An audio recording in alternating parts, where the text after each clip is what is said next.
வந்துட்டாயா? Sixer Dube வந்துட்டாயா? India கம்ஃபர்டபுளா சீரியஸா 3-1 win பண்ணிட்டாங்கோ. GG மாமாவோட மூஞ்சில சந்தோஷத்தை பாத்தீங்களா? இந்தியா வின் பண்ணதை விடவும் ஹர்ஷித் ராணா விக்கெட் எடுத்ததுக்கு குஷி ஆயிட்டாப்ல மாமா. சும்மாலாம் சொல்லக்கூடாது. சஞ்சீவ் சாம்சங் ஃபார்முக்கு வந்துட்டாப்ல. சொல்லி சொல்லி அடிக்கிறாருங்க இங்கிலாந்து பவுலர்ஸ். காலியா இருக்க வேண்டிய மேட்ச பாண்டியாவும் சிவம் துபேவும் எப்படி எடுத்து பிடிச்சிட்டாங்க?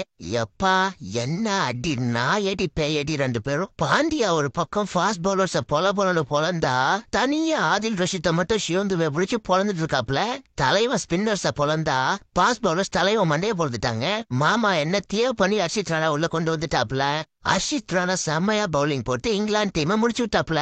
இங்கிலாந்து சைட்லயும் சால்ட்டும் பெத்தலும் பொலந்தாங்க. ஒரு சிஎஸ்கே ஃபேனா டூபேவோட ஆட்டத்தை பார்க்கும்போது என்னடா நம்ம ஆளு ஸ்பின்னர்ஸ இந்த பொலக்கிறானேன்னு சந்தோஷப்படுறதா, ஃபாஸ்ட் பவுலர்ஸ் நம்ம ஆள பொழந்துட்டு இருக்கானுங்களேன்னு வருத்தப்படுறதான்னு தெரியல.